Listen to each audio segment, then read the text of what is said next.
going on, everybody? You are live with Osiris. Welcome to the Author's Lounge.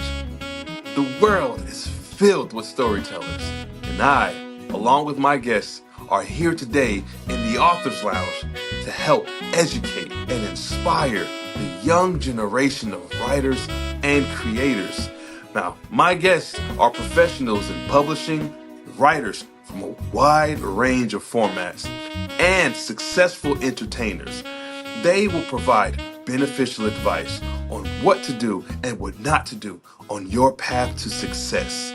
So, without further ado, I'll present to you our next guest. Let's go. It is with pleasure and such humility that I say that I have a wonderful guest here with me today, and all in part because his wonderful publicist, who I'm not sure whose name wants to be mentioned or not, so I won't share her name unless he does. But she reached out to me about a week ago from when this recording is occurring, and just make this magic happen. And to my understanding, like, his publicist she's just a kick butt, no holds barred, make sure that she gets things squared away for our guests. So without further ado, our guest is a New York Times bestselling author and an international bestselling author as well. He is written as a track published author. He's also written as a self-published author. He also has his own imprint under Simon & Schuster. So without further ado, I present to you the wonderful Mr. J.D. Barker. What's going on, good sir? Man, I'm going to have you follow me around and introduce me in like every room I walk into, just like that. That was awesome. Thank you. You've got an energy about you. Like, for me, it's Friday. Like, my last cup of coffee was 2 hours ago. I'm winding down, and like, you feel like you're just gearing up. Oh, I'm just getting started. yeah, especially around this time. So I'm on the West Coast right now. So what, okay. 10:37 technically speaking. All right. I tend to roll with a lot of energy, and it kind of throws people off on a Monday morning. Like, what are you doing with so much energy? I wish I had that. I'm one of those quiet, low key guys. Like, it's tough for me to get in front of a camera and a microphone. But we were talking before you hit record. Like, I've had so many big name authors and people just kind of help me out throughout my career and kind of get me where I'm at. Like, I love to pay it forward and help out any way I can. It's been 11 years. I've been a full time author now. So if you go back 11 years ago, like, I had no people on my mailing list. I had no books published, no website.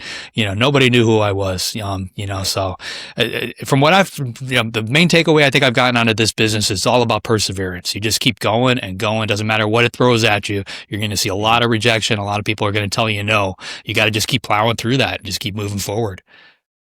Yeah, no, I think that's so well said too. And, to caveat off of that, to kind of go along with the lines of like perseverance. So, like, for example, when I started this show, I had a vision of what I wanted to do and who I wanted to have and what type of people I wanted to present on here. And it's always difficult in the beginning trying to pitch ideas to anyone, let alone people who have some sort of a following. And but I suppose if you have that sort of desire in your heart and that fire to want to be able to say, I have this vision, I believe in it, and let's see where it takes us. As long as you keep on that, you have wonderful opportunities on the other side of it. So I wanted to ask you, you had mentioned you had worked with some big name authors as well. So let's start with that. So who are some of the authors that you've worked with that helped pave the way for you to get where you are today? I've been crazy lucky. So when I wrote my first book, it's called Forsaken. While I was writing it, I had to explain where the wife buys a journal. So just to get the book done, I wrote that she walked into Needful Things, Stephen King's store from his book, and bought the journal there. Fully expected to have to change that. But my wife, she's way smarter than me. She read the book and she's like, nah, before you change it, let's see if we can get King's permission to use it. So long story short, I was able to get a copy of the book in Stephen King's hand. He read it. He liked the idea and he told me to go ahead and use the reference. So that, more or less kicked off my career. And he's been a great guy, over the years. Like, he's been kind of a sounding board by email. When I run into some kind of little snag, I can shoot him a message and I know I'm going to get some decent advice from Uncle Steve. And honestly, like, all the authors that I've run into, big names, small names or whatever, everybody is very into just kind of helping each other out. And I think a lot of it just comes from the mentality. Like, we've all been there. Like, when King wrote Carrie, he was living in a mobile home. He wrote it between a washer and dryer at a small little desk. Every author remembers what that was like, and like, it doesn't matter where they are today. They remember where they started. And I think that's what really helps, with a lot of this kind of stuff. Oh, perfect. Yeah, and so I'm just fully listening to you. I'm like, hey, keep going. I'm loving the when you think about the journey, right, and how everything started back, it's really easy sometimes for people to forget not where they came from, but all maybe even some of the people who helped them along the way. Because aside from you Yeah. having big name people who have helped you out, I'm sure you've had communities, different groups of people who you've met along the way that just help guide you on your journey. Now for you right now at this point, right, at this point in time in your life, with everything that you've been able to accomplish as an author, you had mentioned before the recording that you've gone out to some schools as well. What is that experience like when you take you and what you've learned and you present it to these schools and the students there? Well, when I was coming up, writing was always, something I did for fun.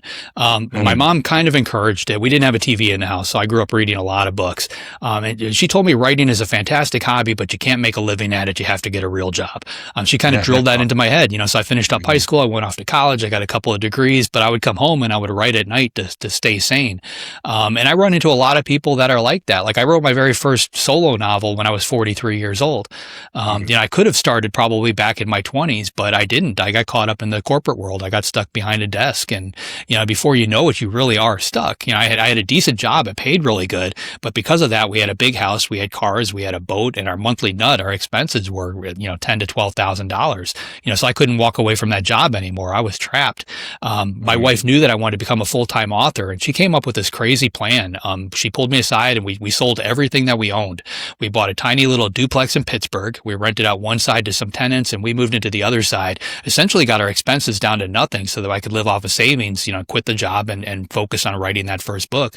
And that's what it took for me. I needed somebody to put my feet to the coals, to really, kick me in the butt and get it all going. mhm. That's powerful. And you had me thinking about my own life, right? Because this journey of anything that you're doing. If you have a partner in your life that can help guide you or even in a sense redirect you to what your true purpose is, that's a keeper.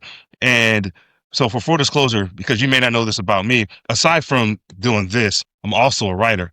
But aside from that, I'm currently serving in the military. And one of the struggles with being in the military is the military mission and this idea that you must commit to protecting the country. And I do love the idea of protecting a country, but you become so absorbed in the world of the uniform that you forget who you are. And I would imagine that's likely to be the same case when it comes to working corporate as well, where you need to have somebody that can pull you out. So when you were pulled out of that corporate world and when your wife talked to you about, hey, I have this idea, let's do this. How did you respond to that? Was it like a nervous feeling or was it like, oh, thank God? Yes, I was hoping you would say something like that. No, no, I was very nervous. Hmm. I was working basically behind the scenes. So did 60 to 80 hours a week with the corporate gig. Then I was doing all these writing projects at night and on weekends. I was working as a book doctor and a ghostwriter, basically helping other people get their books, fine tuned and published. And Hmm. I did that for 20 some years. And over those 20 years, I had 6 different books that hit the New York Times list that I had essentially written that came out with other people's names on the cover. And that gets Hmm. old after a while. So that's what the catalyst was. That 6-1 hit up. We saw it on the list, and she's like, "Listen, I know you want to do this. Let's find a way to make it happen." But it's tough. I mean, because we literally, like, I blew up my life. Like, I didn't like the job that I had, but I like Yeah. the benefits of having that job, and I think a lot of people get caught up in that. And I run into so many people. Like, life just flies by. Like, I was Hmm. 43 at that point. I mean, before you know it, you're a little old man in a rocking chair on a porch somewhere, and you don't want to be looking back, going, what if I did this? What if I did that? Like, you need to pull the trigger on these things, as painful as it could be. I'll go to the dentist to get my teeth cleaned, and the hygienist is like, I really want to be a painter, or I really want to be a singer. And we have that same conversation every year, every time I go back, and I tell her the same thing: pull the trigger, do it. It's not going to come around, and it's not going to do it for you. Like, you have to be the catalyst behind it. You have to believe in yourself. And that's tough. It's hard to do, but you got to do it. Yeah, I believe in think like yourself. you mentioned with military, I totally get that. I mean, because I think that's purposeful. Like they want you to become part of the machine. They don't want you to be an individual anymore. They want to be, a part of the whole. But that doesn't leave a whole lot of time for those things that make you, make you who you are. They kind of weed that out. And you have to kind of grab onto that and, with both hands. Oh, absolutely. And like to carry it off of that as well, I remember distinctly remembering when I started to get the love back for creation as a writer. And it was a 2020. And I remember I would write and I started to get a feel for it. And once I really realized, okay, hey, I think I got something going on here, I decided to pull the trigger and I started writing books, just a ton of manuscripts, children's books, poetry books, and a couple of fiction ones. And I just wrote them. And I would sometimes operate off of like 3 to 4 hours of sleep, but that was my window. And once my Yeah. twins were born, August 2021, August 19th to be specific, my wife and I, we would kind of get on these schedules of, okay, we'll take them every few hours, but then it turned into, I'll watch them overnight. And while they were sleeping, I would be writing. And that became such a cycle for me that even when they were well accustomed to sleeping, I would still be wired off of 4 hours, sometimes 3 hours of just rest. And I would wake up around 3 in the morning, maybe 3:30. And from that time until about 7, I'm cranking out, going. And then that's when at 7, I put on, get ready for work, put the uniform on and then go. But that was kind of my solace and solitude for it. For you, when you were doing the writing for other people, for other authors, and seeing how you were essentially catapulting their success, how much of that, not that it ate at you, but how much of that added to your fuel to say, I really should do this? That was it.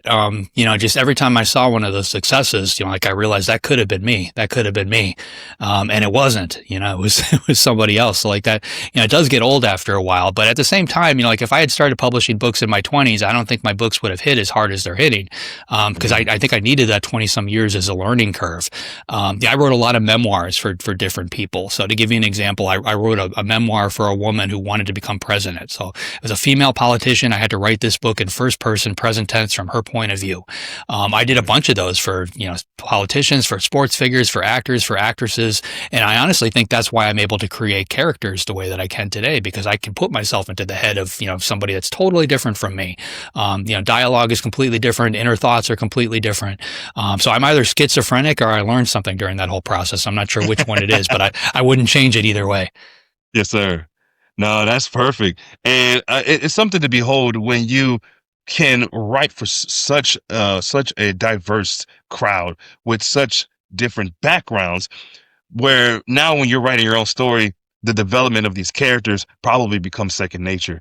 You don't necessarily even have to think about it. Now, I want to ask too, one thing I learned, because we spoke about Stephen King, one of the things I learned from Stephen King was the pantser and plotter scope. When I was getting Yeah. when I was back in 2020, when I was learning some things, he was one of the ones who I looked to because I write in the horror genre as well. And he had talked about plotter and pantser, and I remember as I was writing, just ideas would come to me, but I didn't know there was terminology to it. But what I would like to ask you is, which one are you? Are you more or less a plotter or a pantser, and why are those your? Is that your So option? that for me has changed over time. Much like I've got a lot of books behind me. There's only two on the craft of writing. One of them is Strunk and White, which gives you all the rules you need for grammar, punctuation, and stuff like that. The other book is On Writing by Stephen King. And his basic theory was, he's a pantser, so he created his plot, his characters. He would drop these people into some kind of crazy scenario, let it play out on paper. He had no idea where the story was going, and he felt that if he didn't know, the reader would never figure it out. So for me as a early writer, probably just like with you, like that makes perfect sense. So my first couple of books, I did exactly that same way. I pantsed them. But at one point, James Patterson got a hold of one of my books, The Fourth Monkey. He called me up and asked if I wanted to collaborate with him. So we ended up going out to lunch in Palm Beach and we started talking. And he's the exact opposite. He is a notorious outliner. He creates 30 to 50 pages of an outline before he actually starts writing a book. So I walked away from that meeting thinking we probably aren't going to be able to work together because the styles are just so different. A couple months later, he called me up and he's like, you know what? Let's try it your way. Let's try to pants a novel. So I'm the only guy who's ever gotten James Patterson to pants a novel. Like I would write a chapter, awesome. paint him into some kind of crazy, impossible scenario and send him the pages. And I'd be like, there's no way Jim's going to get out of this. 15 minutes later, not only does he write a new chapter and get out of it, but he put me into something even crazier. And we did that through the whole book. We just tried to one up each other chapter by chapter. We finished it up. And, just like with every other book I pants, when I got to that second draft, there was a lot of editing to be done. I had a lot of cleanup. The book was probably 160,000 words. I took about 40,000 words out and really got it down to that lean story. But we finished that up. And to his credit, he called me up and he said, okay, we tried it your way. I want you to try it my way. And he sent me an outline for a book called The Noise. And we wrote that book based, on his outline. And the process went so much faster, so much smoother, that he converted me. I thought I was going to convert him to the pantser camp. He brought me over to the outlining camp.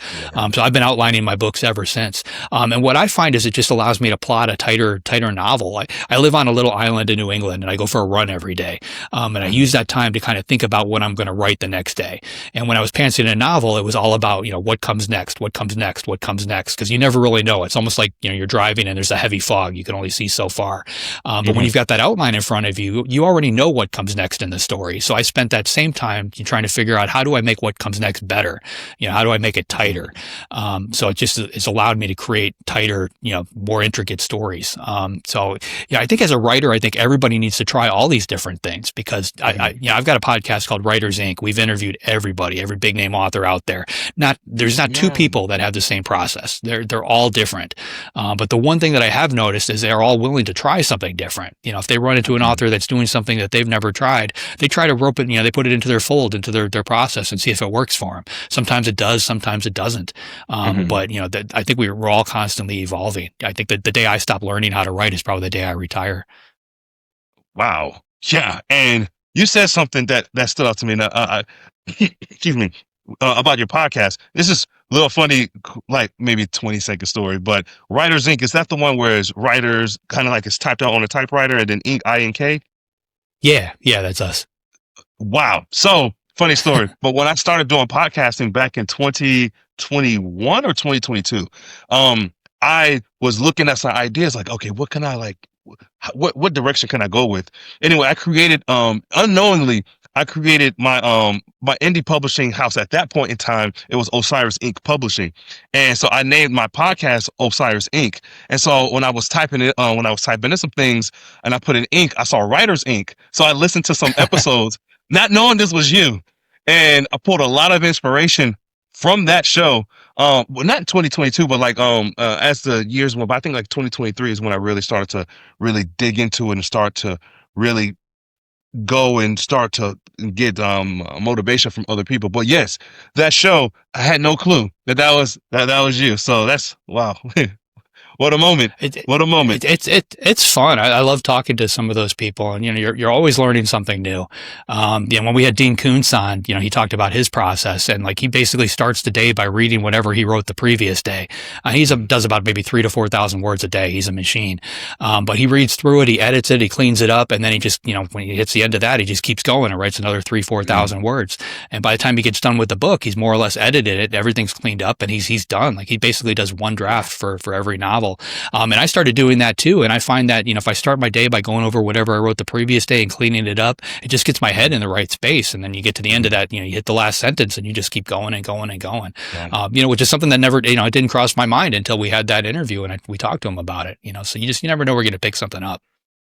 That flow state is such a great state. That dopamine rush must feel really good when you're you're just in a zone where you can just flesh out these stories and these characters and these plots. But one thing I wanted to ask you as well, when you spoke about James Patterson, was the collaborative effort that you two put into working together. I've never worked with another author before on a story, but I've talked to other authors who have collaborated, and I always thought, wow, this is interesting. Now, obviously, everyone is different in how they operate, but I'm curious when you collaborate with well, let's say just James, right? When you've collaborated with him, what's the general idea of a story? Like, how do you two get together and agree on let's write a story about this? And what's that process look like for you all? It's very unique with him and me. Like I spent 20 some years working with other people before I sat down and wrote my first solo book. So for me to sit at a desk and write a book by myself feels weird. I'm used to working with other people. And he's kind of in the same boat. He's worked with tons of other co-authors. He can write a novel on his own. He still does that, but it's probably a, 5 to 10 ratio or something, every solo title he writes versus the number of co-authors he's got. So both of us have kind of run into, different styles. Everybody is different when you collaborate with somebody. I often liken it to like two people in the kitchen cooking breakfast together. If one person is making eggs while the other one's making bacon, everything works out. But if you both try to make the same thing at the same time, you've got a problem. So it's important to figure out what everybody's strengths and weaknesses are, at the start of that process, and then double down on everything. He's worked with tons of different people. I've worked with tons of different people. So we're both very adaptive when it comes to it. So when we come together, it's very easy. Like like I had mentioned, the first one we pantsed it. The second one we worked on an outline. There was another one where I wrote an outline. There was another one where he wrote the outline. We just go back and forth and just kind of feel it out. Right now we're just brainstorming ideas for the next one. And I'll just get a random phone call from James Patterson at 8:30 at night going, what do you think about this? And, he comes up with some crazy shit, but that's what makes it fun. Awesome. And we just kind of feel it out. But, we've written, I think, 6 books together, and no two have really come together the same way. It's been different every time. Yeah. And that's got to be such a cathartic feeling when you could collaborate with somebody so well to be able to do it. Let me think of an example, right? Like, and this is film related for anyone who's watching who's not familiar with these two I'm about to mention, but Martin Scorsese and Robert De Niro, right? Or Spike Lee and Denzel Washington. Just a couple of actors that I can think that have collaborated with one another on extensive amounts of projects, and it just seems like there's this unspoken language that you can just connect with them without actually even having to say much, right? So I'm wondering for you and James, since you two have collaborated so many times, right? How has that made you? How has that improved you as a writer for your own individual novels? Well, there's a synergy there. I think that's what you're getting at. Like Scorsese and De Niro is a fantastic example, and same thing with Denzel and Spike Lee. Like they probably barely even have to talk to each other. They probably finish each other's sentences at this point when they're in front of that camera. But like you see that when you watch those movies, like you can feel, it's like one mind putting it together. And it's sort of like that working with somebody like Patterson. We just sort of gel. I know him well enough where I know his mind is going, in a particular direction, and I can finish that sentence for him, or vice versa. Sometimes we throw a word out there that triggers the other person. It's just it's weird to explain, but it's this weird synergy that just kind of happens. So, in addition to that, right, when it comes to looking at others' works and being a representation for them, and this is more now dealing with your imprint, when it comes to that, what do you generally look for to say, hey, I would love to be a representation of this book here? What goes into that? Well, with the imprint, I'm basically just publishing my own books. I've been doing a lot of co-authored stuff. I haven't taken on any individual authors yet and put their book out, but it's all very new. So I'd like to go down that road at some point. I used to mentor a lot of authors. So like I actually, as a service I had on my website, I charged a fee for it. I always felt dirty about having to charge people for that. But it was a good gatekeeper. Weeded out the people who weren't serious. But I looked for people that, some people have what I call the storyteller gene. If you're sitting around a campfire, somebody can tell a story, completely captivate that entire group. Like they've got that particular gene. Some people can do that. Other people can't do that. I think in order to write novels, you have to have that gene. And I don't think that can be taught to you. I think it's something you're just kind of born with. You can teach somebody grammar. You can teach them punctuation. You can teach them all the rules and stuff, but you can't teach them how to tell a story and actually captivate an audience. So I look for that. And I also look for something that's missing. And I run into this with a lot of indie authors, because they have, one particular thing that might be wrong with whatever they're writing. But because they're an indie author, there's nobody really telling them what's wrong. They're hitting the publish button. They've got their editors and stuff like that, but they just put the book out. They put the next book out.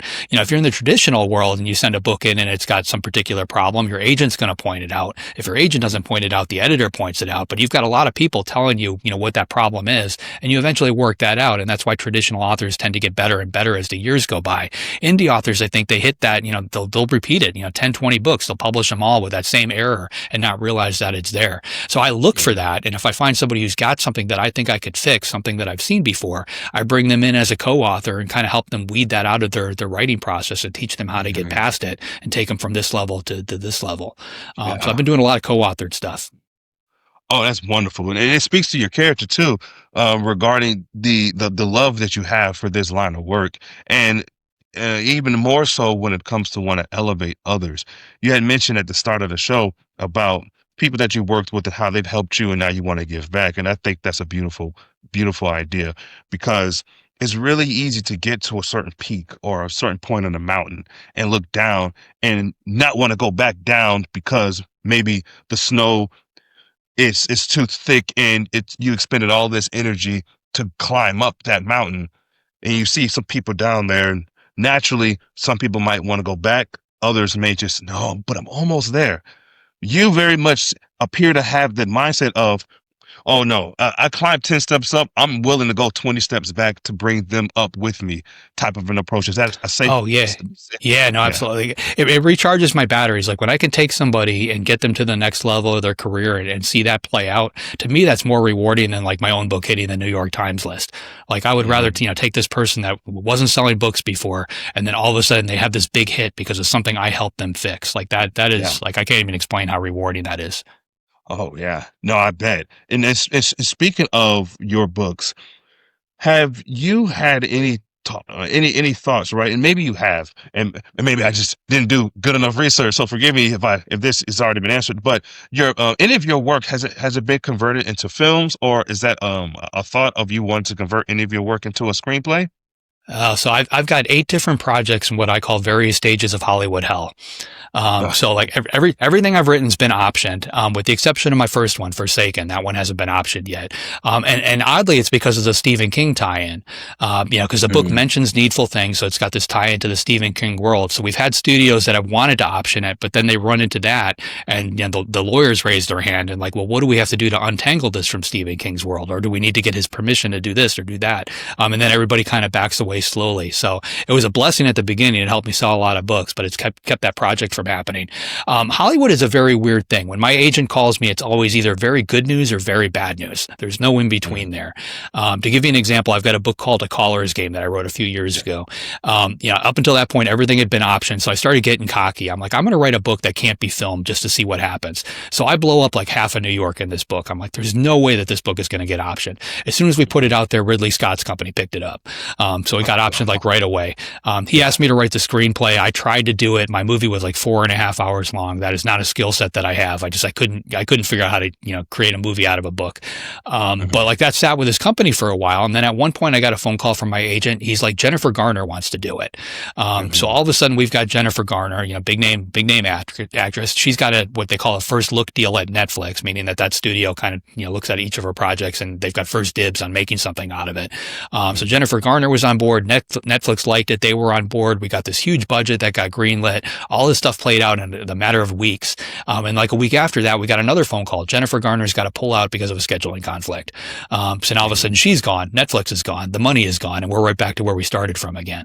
And that's kind of how every one of my projects has played out. My 4MK trilogy, The Fourth Monkey, that's been optioned. I just had its 4th option about 2 weeks ago. We just signed the paperwork on it. So, I think it's all a numbers game. Everything keeps getting optioned over and over again. Every time I put a new book out there, it's another thing that's getting optioned. So sooner or later, something will get to the screen. I've got one called Behind a Closed Door that seems to be moving very, very quickly. There's producers that are behind it. They've got a screenplay that's already written. They're bringing in actors and actresses at this point. So I've got a feeling that one might hit before the other ones will, but it's going to happen. So it sounds like out of everything that's going on, at least you're in that process of something being converted into the silver screen. I wish you nothing but the best with that. It sounds like you can, and I know very few people who have had their books either converted to a screenplay. It didn't necessarily get converted into a feature film, but the conversion to a screenplay, but it just seems like it's a tedious process. And, but once it happens and once everything is good to go, I'm curious to know at that point what your involvement would be in it. Do you still have rights over certain aspects of your work, even though it's being converted to a screenplay? Or do you give all the rights over to the studio? It honestly depends on the contract. They try to I take see. all of those rights. I've got a very good attorney who's very good at, keeping that stuff in my camp, or only licensing it for a certain amount of time and things like that. You have to be very careful with that. I mean, I think any author, before you sign any paperwork, particularly for Hollywood, make sure you've got the right attorney going through it. I'm trying to think of an example of a good one. With my 4MK trilogy, there's a couple of characters that, are in the book. And like, I wanted to write a spin-off book with one of those characters. When Lionsgate had it, I was told I couldn't do that because of the contract. So I couldn't take one of my own characters out and create another book with that character because it was part of that property. With the new option agreement that we just signed, I do have those rights. So now I'm able to do it. So it can get very convoluted. You can lose stuff in that whole process. There's a couple of very famous stories. Like David Morrell is a really, really nice guy. He created Rambo. He wrote First Blood. And because of the way the contract was set up, he didn't get a piece of the merchandising. So if there's millions and millions of dollars on the table that just gone, probably because of one sentence in that contract, on page 83 somewhere that just got lost in the middle of all of it. So you want to make sure somebody really knows what they're looking at, combs through all that kind of stuff. You gave me an idea that and I remember I spoke about this with your publicist as well, but I didn't think about it until just now. But it was regarding of the business aspect, and as most people understand, when you become a writer or you become an author, whether you want to be self-published or tab published, you are also an entrepreneur, and you have to find unique ways sometimes to market your book or market your work or run some ads for it or even become the brand of your work. Now for you, you've been doing this a long time, right? So you know what works for you, what may not work for you. So let's see. I know we have email listings, we have social media, I don't know if people still do newspaper articles, but we have a variety of ways that people market. But what is your style of marketing your work and staying out there, even though you are a relevant name within the business from the book publishing to Hollywood, you're still relevant, but how do you keep relevant? You got to stay on top of all of it. The mailing list, I think, is huge. That's probably the biggest asset I think an author has. But I do all the things. I do Facebook ads. I do Amazon ads. I do a lot of other stuff too. I do a lot of television commercials and things that some authors may not do. Television advertising has changed quite a bit, particularly with streaming. Back in the day, you created a spot, it would air on CBS or whatever. You could maybe pick the show that it was going to run against, but you didn't have a whole lot of control over it. Today's world, if you advertise through like Hulu or a company called Mountain, you can drill down. You can say, I want to put this in front of women 45 and over that are watching Criminal Minds in the Midwest, and they can do that for you. So you can really target your particular audience. And what I find is that, ebooks are typically sold by like Facebook ads and Amazon ads and stuff like that. Hulu ads and television spots tend to sell a lot more paper copies of books. So they all kind of feed different parts of the machine. I look at the whole thing as a business, as a brand. I'm selling widgets at the end of the day, not necessarily even selling books. So what can I do to do that? Typically when I've got a book coming out, I try to come up with something totally outside the box to sell it. So I'll look at what everybody else is doing to sell their books, and then I try to come up with something that nobody is doing. To give you an example, my last book, it was called Something I Keep Upstairs. It was a haunted house story. The house in the book is real. It actually exists on a little island off the coast where I live, right outside my window here. So to promote the book, we actually gave away an overnight stay in the haunted house, which created a ridiculous amount of press because all of a sudden this author is we put 4 people out there. We drew one name and they've got to pick 3 of their friends. The house is on a private island, so we had to put them on a boat and we dropped them off at the house and we picked them up 24 hours later. But like the idea of that, an author giving away an overnight stay in a haunted house at the basis of his book, I was on television for that. I did radio spots for that. I got interviewed by tons of publications. All of that was free. And you can't beat word of mouth. People were chatting about it, and that's what really sells books. Anybody can buy advertising, but the second you turn those ads off, the sales pipeline dries up. But if you can create a word of mouth, that stays forever. Yeah. So the haunted house thing, that is awesome. That is awesome. So it reminds me of I don't know, have you seen the film Sinister starring Ethan Hawke? Yeah, I love that movie. Yeah, it reminded me of that concept because in the movie he was an author and he went to go move into that home, and really this is for the people who are who have not seen the movie, since we both have seen it. But that idea of going and moving or residing in a home, even if it's just for a week or a few nights or a night, staying there and just to kind of immerse yourself in the atmosphere to then translate it authentically to the paper or to the screen. I bet that was an experience.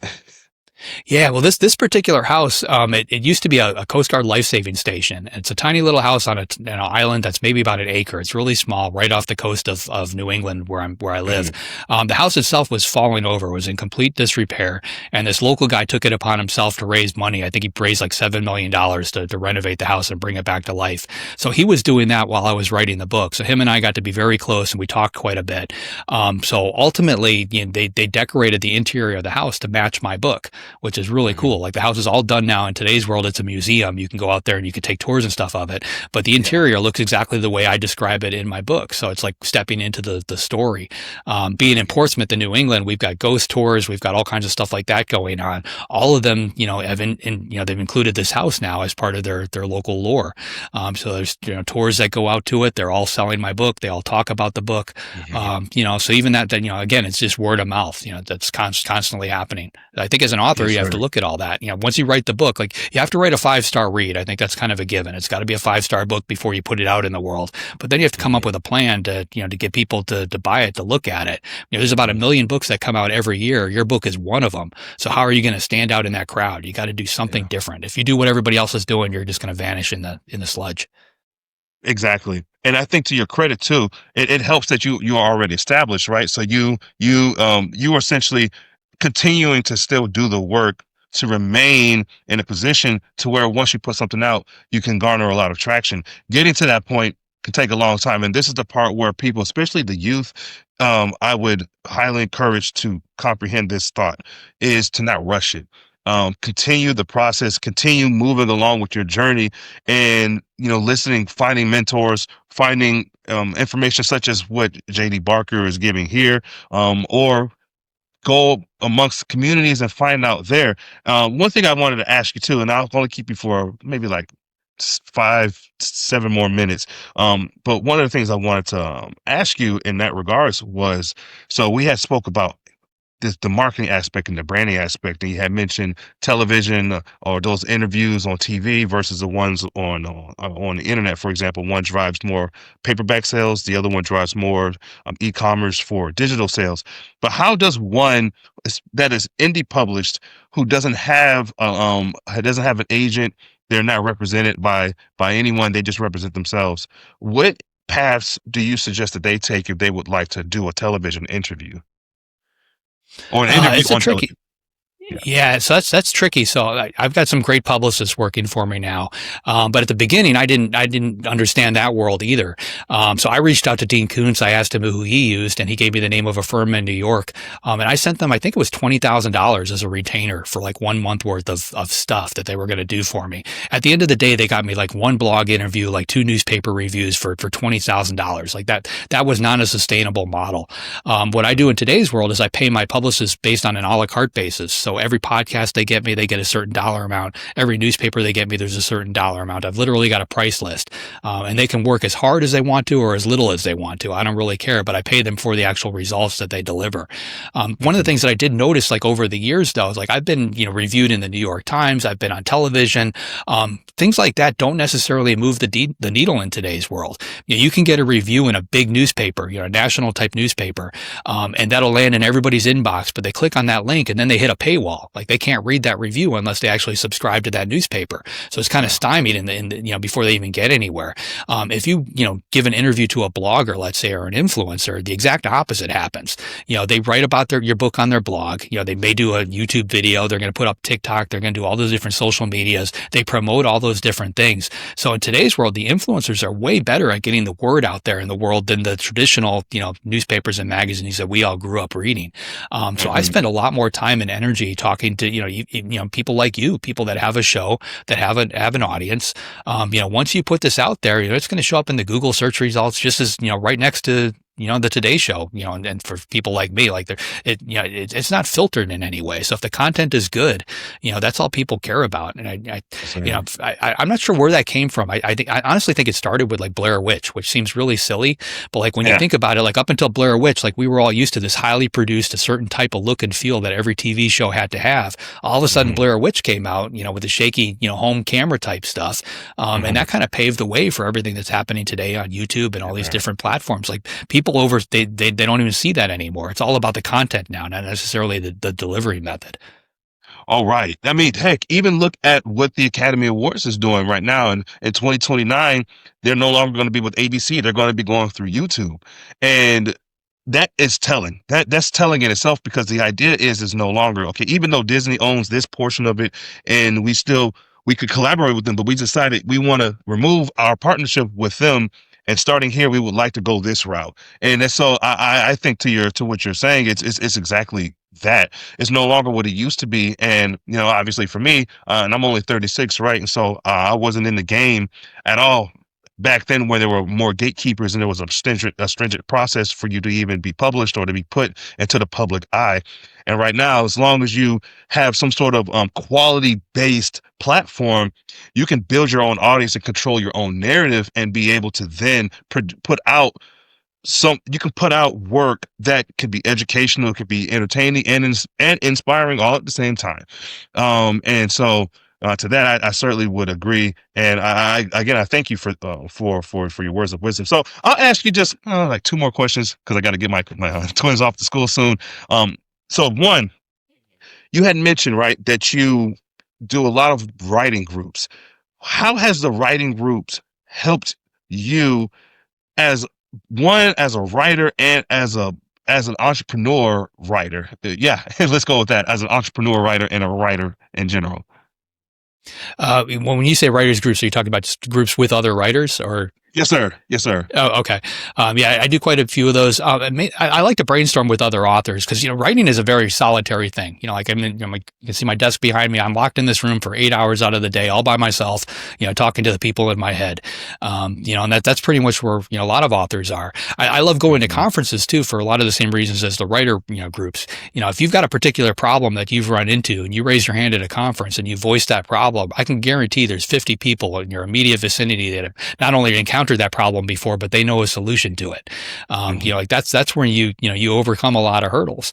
The tricky part is, though, a lot of writers are introverts. Like the last place we want to be is in a room with 50 other people. We want to be behind that desk all by yourself.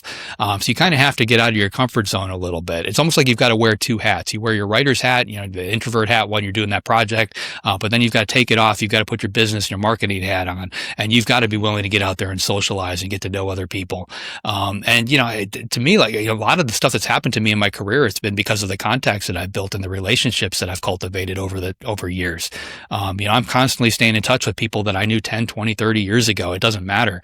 You never know when, they might be able to help you out. You might be able to help them out. And like that constant give and take, I think, is what helps all of us rise. Mm-hmm. That's beautiful. And I agree with that for sure. Your social circle, the people who, especially those who have helped you out, and they're continuously building on something as well. I've always felt that it's good to stay in contact with good people, regardless of what venue that they're in, but especially if they are within the same venue that you're doing, they can help keep you motivated in a way that others can't necessarily relate to, even if they're doing their own thing.